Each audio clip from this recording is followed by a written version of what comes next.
monstre gentil, j'espère que tu vas bien. On se retrouve aujourd'hui dans une vidéo favori. Je vais te présenter de la bande dessinée, du manga, une chaîne YouTube, un livre audio. Je crois que c'est tout, mais c'est déjà pas mal. On va commencer. Et une série, un dessin animé.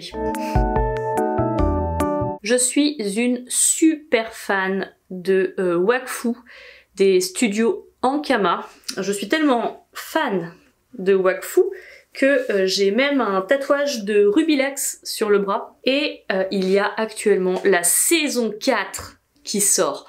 Donc chaque semaine, il y a un épisode qui est disponible sur internet gratuitement. Vous avez besoin de vous inscrire nulle part, aucune adresse mail à rentrer ou je sais pas quoi. Juste vous tapez Wakfu saison 4 et vous matez ça.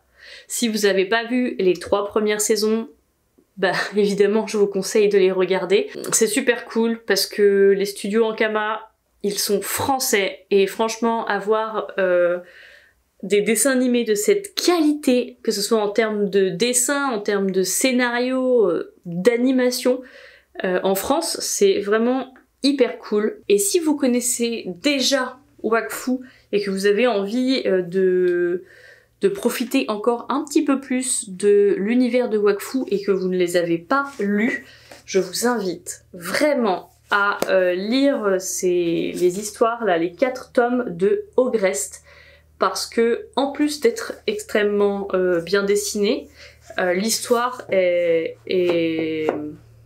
elle déchire mon petit cœur. J'ai pas arrêté de pleurer.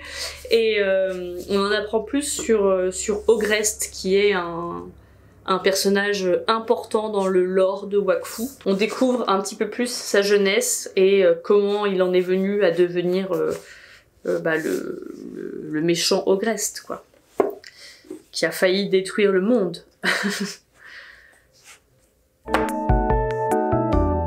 Ensuite, j'avais envie de vous parler d'un livre audio que j'ai écouté sur Audible.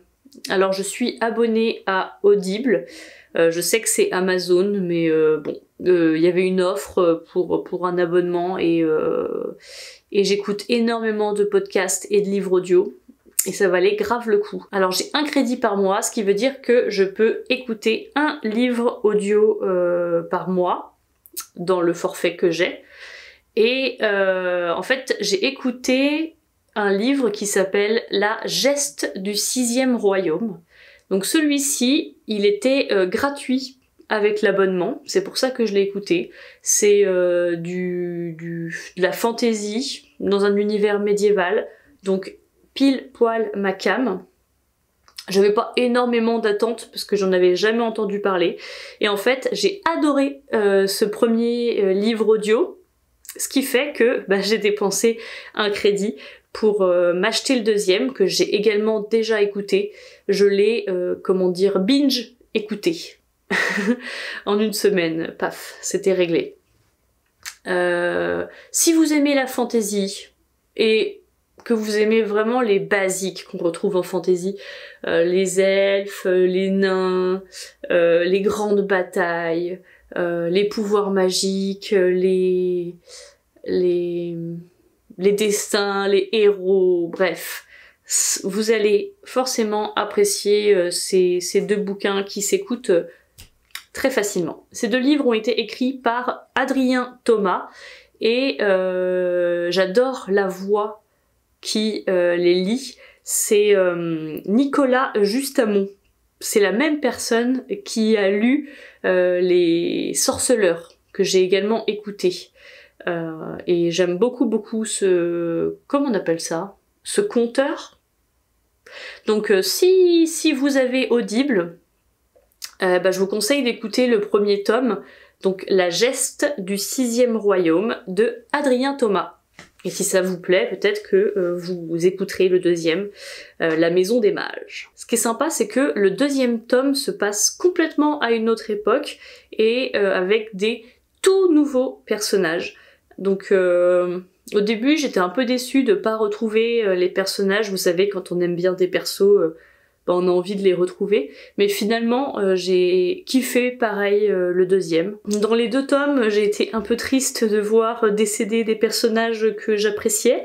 On peut dire qu'il n'a aucun scrupule à exterminer ses héros, mais ça sert l'histoire évidemment. Attention à ne pas écouter au travail, comme moi par exemple, si vous n'avez pas envie de verser votre petite larmichette en écoutant le livre devant vos collègues. J'avais également envie de vous parler d'un manga, donc j'en suis au 6e tome. Je sais pas s'il y en a plus. Je crois que je suis à jour. C'est l'Éden des sorcières. Ça se passe dans un univers plutôt médiéval. Qu'est-ce que vous voulez que je vous dise? C'est ma came. Et dans ce monde, en fait, les végétaux sont, pour ainsi dire, en voie de disparition. À cause, vous imaginez bien, des humains. Et il y a des sorcières qui peuvent parler avec les végétaux, communiquer d'une certaine manière. Et ces sorcières sont pourchassées, exterminées, on vole leurs végétaux et une de ces sorcières va vivre une aventure qu'on suit. Elle a une mission. J'ai vraiment super hâte de découvrir la suite. J'espère que ce sera une saga en pas trop de livres. J'ai pas envie de me retrouver dans 20 ans à encore acheter des tomes pour pouvoir connaître l'histoire. Mais si vous aimez les histoires de fantasy avec des créatures, des pouvoirs magiques, avec un petit sous-texte écologique, et je vous invite grandement à lire ce manga.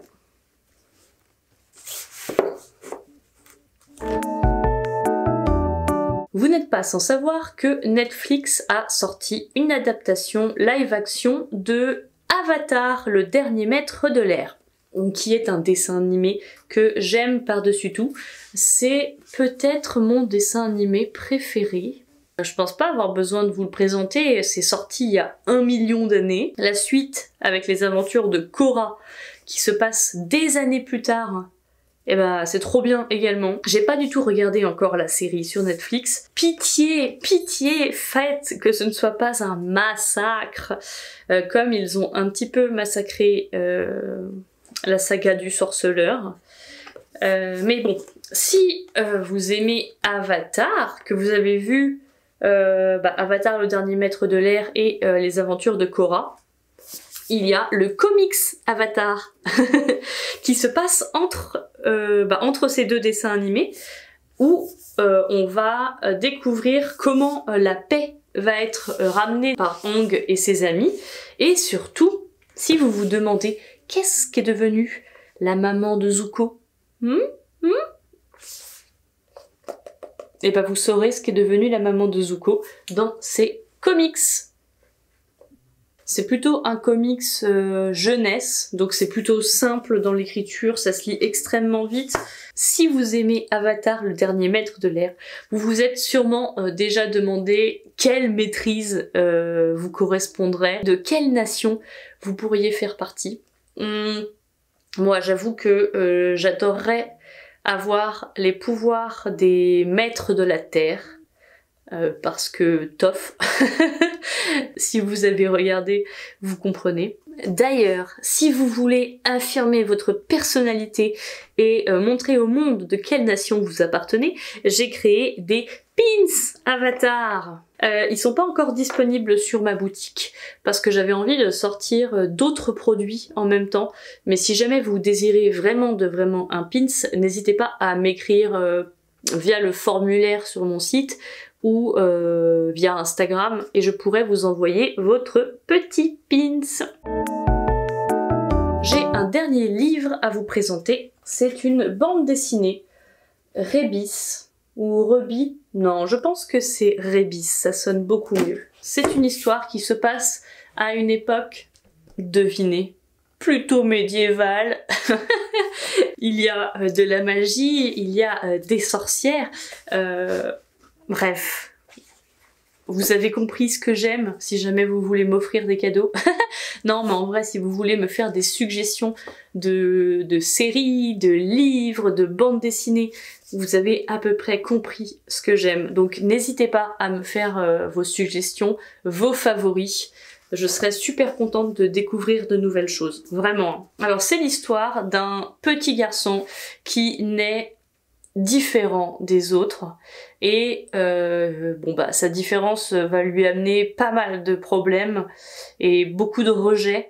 Et dans ce livre, il va trouver du soutien, il va s'accepter comme il est et surtout il y a une histoire de fratrie qui est super émouvante. Et j'ai pas pu me retenir de verser ma larmichette, encore une fois. Évidemment, les dessins sont superbes, magnifiques.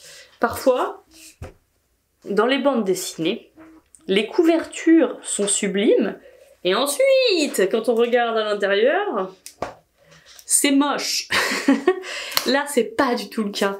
L'intérieur du livre est aussi beau que sa couverture. Parce que je suis une petite créatrice, une petite artiste, parce que je galère à avoir des vues sur YouTube ou des commentaires sur YouTube, et ben je me suis dit que ce serait pas mal de soutenir d'autres artistes qui essayent de créer du contenu et qui sont vraiment cool. J'avais envie de vous parler de la chaîne YouTube de Mutin de Perde. C'est une illustratrice lyonnaise, donc on peut dire qu'on est pour ainsi dire voisine. Elle fait des vidéos YouTube où elle montre son quotidien d'illustratrice, de créatrice, et elle donne des conseils, elle partage ses réflexions. C'est hyper good vibe et elle est super marrante. Donc ça se regarde très facilement. Moi qui adore les vlogs et surtout les vlogs d'artistes, j'espère qu'elle en fera de nombreux. Et le plus long possible. Allez voir sa chaîne, si ça vous plaît, n'oubliez pas de vous abonner, n'oubliez pas de mettre des petits pouces en l'air, de mettre des petits likes aux créateurs de contenu que vous kiffez. Ce sera tout pour le moment. J'espère vous avoir permis de faire de nouvelles découvertes. Si vous avez des trucs à me conseiller que vous pensez que je peux aimer, mettez-le dans les commentaires. Plus particulièrement les livres audio. Non, en vrai, n'importe quoi que je pourrais kiffer, mettez-le moi en commentaire. Merci d'avoir regardé la vidéo jusqu'au bout. On se dit à très bientôt.